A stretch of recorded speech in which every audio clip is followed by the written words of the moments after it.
BJP ಸರ್ಕಾರದಲ್ಲಿ ban ಆಗಿದ್ದಂತಹ ಹಿಜಾಬ್ ಕಾಂಗ್ರೆಸ್ ಸರ್ಕಾರ ಬಂದ ಮೇಲೆ ಮತ್ತೆ ಹಾಕೋಕೆ ಅವಕಾಶವನ್ನ ಕೊಟ್ಟಿರುವಂತದ್ದು. ಈ ಬಗ್ಗೆ ಮಾತನಾಡಲು ಬಿಜೆಪಿ ಶಾಸಕರಾದಂತಹ ಯಶ್ಪಾಲ್ ಸುವರ್ಣ ಅವರು ನಮ್ಮ ಜೊತೆ ಇರುವಂತದ್ದು. ಸರ್, ನಿಮ್ಮ ಸರ್ಕಾರದಲ್ಲಿ ಬ್ಯಾನ್ ಆಗಿದ್ದಂತಹ ಹಿಜಾಬ್ ಮತ್ತೆ ಅವಕಾಶ ಕೊಟ್ಟಿರೋದು, ಇದ್ರ ಬಗ್ಗೆ ಏನ್ ಹೇಳ್ತೀರಾ? ಈಗಾಗಲೇ ಆಗ ಬ್ಯಾನ್ ಆದದ್ದು ಆ ವಿಚಾರ ಸುಪ್ರೀಂ ಕೋರ್ಟಲ್ಲಿ ಫೈನಲ್ ಆದೇಶಕ್ಕೆ ಬಾಕಿ ಉಂಟು. ಒಂದು ಸುಪ್ರೀಂ ಕೋರ್ಟ್ ಮೆಟ್ಟಿಲಲ್ಲಿ ಇತ್ಯರ್ಥಕ್ಕೆ ಬಾಕಿ ಇರುವಾಗ ಮತ್ತೊಮ್ಮೆ ಯಾವುದೇ ಸರ್ಕಾರಕ್ಕೆ ಆ ಬಗ್ಗೆ ನಿರ್ಣಯಗಳನ್ನು ಕೈಗೊಳ್ಳಲಿಕ್ಕೆ ಆಗುವುದಿಲ್ಲ. ಒಟ್ಟು ಮೂರ್ಖತನದ ಈ ಆದೇಶದಿಂದ ನಾನು ಹೇಳಲಿಕ್ಕೆ ಬಯಸ್ತೇನೆ. ಸರ್ಕಾರ ಮತ್ತೊಮ್ಮೆ ಅದರ ಬಗ್ಗೆ ಆಲೋಚನೆ ಮಾಡಿ ಅದರ ಸಾಧಕ ಬಾಧಕಗಳು ಕಾನೂನಿನಲ್ಲಿ ಅವಕಾಶ ಉಂಟಿಲ್ಲ ಒಮ್ಮೆ ತಿಳಿದುಕೊಳ್ಳುವಂಥದ್ದು ಉತ್ತಮ ಅಂತ ಹೇಳ್ತೇನೆ. ಮತ್ತು ಈ ರೀತಿಯ ಆದೇಶಗಳು ಅಲ್ಪಸಂಖ್ಯಾತ ಹೋಲಿಕೆ ಮಾಡುವಂಥದ್ದು, ವಿದ್ಯಾರ್ಥಿಗಳ ಜೀವನದಲ್ಲಿ ಅವರ ಚೆಲ್ಲಾಟ ಆಡುವಂಥದ್ದು, ಅವರ ಇದರಲ್ಲಿ ಶಿಕ್ಷಣ ಸಂಸ್ಥೆಯಲ್ಲಿ ವಿಷ ಬೀಜ ಬಿತ್ತುವಂಥ ಕೆಲಸ ಇದಾಗಿದೆ.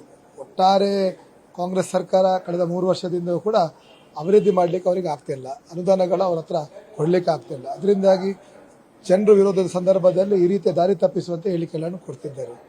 ಮೊನ್ನೆ ನಡೆದ ದಾವಣಗೆರೆ ಚುನಾವಣೆಯಲ್ಲಿ ಕೂಡ ಅಲ್ಪಸಂಖ್ಯಾತರು ಅವರಿಂದ ಹೊರಗೆ ಬರ್ತಾರೆ ಎಂಬ ಒಂದು ಭಯದಿಂದ ಈ ರೀತಿ ನಾಟಕಗಳನ್ನು ಮಾಡ್ತಿದ್ದಾರೆ. ಕೇರಳದಲ್ಲಿ ಕಳೆದ 2 ದಿನಗಳಿಂದ UDF ಇಂದ ಮುಸ್ಲಿಂ ಲೀಗ್ ಹೊರಬರುವಂಥ ಒಂದು ಥ್ರೆಟ್ ಅನ್ನು ಇವತ್ತು ಕಾಂಗ್ರೆಸ್ಗೆ ಕೊಟ್ಟಿದೆ. ಒಟ್ಟಾರೆ ಮುಸ್ಲಿಮರನ್ನು ಮತ್ತೊಮ್ಮೆ ಉಳಿಸ್ಕೊಳ್ಬೇಕೆಂಬ ಪ್ರಯತ್ನಗಳಾಗ್ತಿದೆ. ಅದರಿಂದಾಗಿ ಮುಸ್ಲಿಮರ ಬಗ್ಗೆ ನಾವು ಮಾತಾಡಲಿಕ್ಕೆ ಹೋಗೋದಿಲ್ಲ. ಸರ್ಕಾರ ಶಿಕ್ಷಣದ ವ್ಯವಸ್ಥೆಯಲ್ಲಿ, ಶಿಕ್ಷಣ ಸಂಸ್ಥೆಗಳಲ್ಲಿ ವಿದ್ಯಾರ್ಥಿಗಳ ಬಗ್ಗೆ ಒಂದು ತಿಳಿದುಕೊಂಡು ಹೆಜ್ಜೆಯನ್ನು ಮುಂದಿಡಬೇಕಾಗ್ತದೆ. ಅವರ ಭವಿಷ್ಯದ ಪ್ರಶ್ನೆ. ಸರ್, ಶಿಕ್ಷಣ ಸಂಸ್ಥೆಯಲ್ಲಿ ಸಮವಸ್ತ್ರ ಅನ್ನೋದೊಂದು ಇರುತ್ತೆ.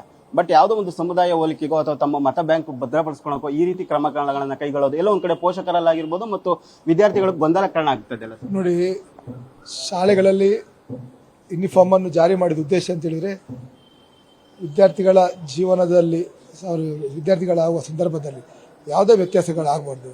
ಬಡವ ಶ್ರೀಮಂತ ಮೇಲು ಕೀಳು ಭಾವನೆಗಳು ಬಂದರೆ ಅದು ಒಂದು ಒಳ್ಳೆಯ ವಾತಾವರಣ ನಿರ್ಮಾಣ ಆಗುವುದಿಲ್ಲ. ಅದರಿಂದಾಗಿ ಸಮಾನತೆಯ ದೃಷ್ಟಿಯಲ್ಲಿ ಯೂನಿಫಾರ್ಮ್ ಅನ್ನು ಜಾರಿ ಮಾಡಿದ್ದಾರೆ. ಯಾರೇ ಇರ್ಬೋದು, ಯಾರ ಮಗನಿರ್ಬೋದು, ಯಾರ ಮಗಳಿರ್ಬೋದು, ಶಾಲೆ ಬರುವಾಗ ಅವಳು ವಿದ್ಯಾರ್ಥಿ ಅಂತ ನಾವು ಅವರನ್ನು ಬಿಂಬಿಸೋದು. ಅವನ ಮಗಳು ಇವಳ ಮಗಳು ಅಂತ ಕೇಳೋದಿಲ್ಲ, ಸ್ಟೂಡೆಂಟ್ಸ್ ಅಂತ ಕರಿತೇವೆ, ವಿದ್ಯಾರ್ಥಿ ಅಂತ ಕರಿತೇವೆ. ಅದರಿಂದಾಗಿ ಆ ವಾತಾವರಣ ಮುಂದುವರೆದ್ರೆ ಉತ್ತಮ. ಇಲ್ಲದಿದ್ದಲ್ಲಿ ಕಾಂಗ್ರೆಸ್ ಸರ್ಕಾರ ಅದನ್ನು ಮತ್ತಷ್ಟು ಗೊಂದಲ ಸೃಷ್ಟಿ ಮಾಡುವಂಥ ಕೆಲಸ ಆಗ್ತದೆ. ಅದಕ್ಕೆ ಮುಂದಿನ ದಿನಗಳಲ್ಲಿ ನಾವು ಹಿರಿಯರ ಆಲೋಚಿಸಿ ಚರ್ಚೆಗಳನ್ನು ಮಾಡಿ ನಿರ್ಧಾರಗಳನ್ನು ನಾವು ಕೈಗೊಳ್ಳಬೇಕಾಗ್ತದೆ. ಈಗ KCSL ಕೂಡ ಹಾಕೊಂಡು ಬರ್ತೀವಿ ಅಂತ ಕೆಲ ಸಂಘಟನೆಗಳು ಹೇಳ್ತಾ ಇರೋಂಥದ್ದು. ನೋಡಿ, ಅವರ ಧಾರ್ಮಿಕ ಮುಖಂಡರು ಹಿಜಾಬ್ ನಮ್ಮ ಧಾರ್ಮಿಕ ಭಾಗ ಅಲ್ಲ ಅಂತೇಳಿ ಈಗಾಗಲೇ ಹೇಳಿಕೆಯನ್ನು ಕೊಟ್ಟಿದ್ದಾರೆ. ಆದರೆ ಕೇಸರಿ ನಮ್ಮ ಪವಿತ್ರ, ಅದರ ಬಗ್ಗೆ ನಮಗೆ ಗೌರವ ಉಂಟು. ನಮ್ಮ ಎಲ್ಲ ಧಾರ್ಮಿಕ ಕಾರ್ಯಕ್ರಮಗಳಲ್ಲಿ ನಾವು ಬಂಟಿಂಗ್ಸ್ ಇರ್ಬೋದು, ಧ್ವಜಗಳನ್ನು ಇರ್ಬೋದು, ಕೇಸರಿ ಶಾಲು ಪಂಚೆಗಳನ್ನು ಧರಿಸ್ತೇವೆ. ಆ ರೀತಿಯ ಇವರು ನಮ್ಮ ಭಾವನೆಯಲ್ಲಿ ಆಟ ಆಡುವಂಥ ಕೆಲಸ ಮಾಡಿದರೆ ಖಂಡಿತವಾಗಿಯೂ ನಮ್ಮ ಹಿಂದೂ ವಿದ್ಯಾರ್ಥಿಗಳು ಕೂಡ ಅದಕ್ಕೆ ಪ್ರತಿರೋಧವನ್ನು ವ್ಯಕ್ತಪಡಿಸ್ತಾರೆ. ಅದರಲ್ಲಿ ಏನು ತಪ್ಪಿಲ್ಲ ಅಂತ ನಾನು ಹೇಳಲಿಕ್ಕೆ ಬಯಸ್ತೇನೆ. CM ಅವರು ಒಂದು ಮಾತು ಹೇಳಿದ್ದಾರೆ ಸರ್, ಹಿಜಾಬ್ ಹಾಕೋಕ್ಕೆ ಅವಕಾಶ ಇದೆ, ಬಟ್ KCSL ಹಾಕಬಾರ್ದು, ಯಾಕಂದ್ರೆ ಇಲ್ಲಿವರೆಗೂ ಅದಕ್ಕೆ ಅವಕಾಶನೇ ಕೊಟ್ಟಿಲ್ಲ ಅಂತ ಹೇಳಿರುವಂಥದ್ದು. CM ಅವರು ಪ್ರಥಮವಾಗಿ ಈಗ ಸುಪ್ರೀಂ ಕೋರ್ಟಲ್ಲಿ ಆದೇಶ ಬಾಕಿ ಉಂಟಲ್ಲ, ಅದರ ಇದನ್ನು ಪಡ್ಕೊಳ್ಳಿ, ನಂತರ ಈ ರೀತಿ ಹೇಳಿಕೆಗಳನ್ನು ಕೊಡಲಿ, ಗೊಂದಲಗಳನ್ನು ಸೃಷ್ಟಿ ಮಾಡಲಿ.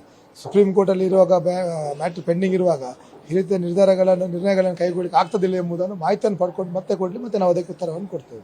Thank you sir. ಇಷ್ಟು ಶಾಸಕರಾದಂತಹ ಯಶ್ಪಾಲ್ ಸುವರ್ಣ ಅವರ ಮಾತು. ಕ್ಯಾಮ್ರಾ ಪರ್ಸನ್ ಲಕ್ಷ್ಮಣ್ ಜೊತೆ KS Maruti Naik, freedom TV, Bengaluru.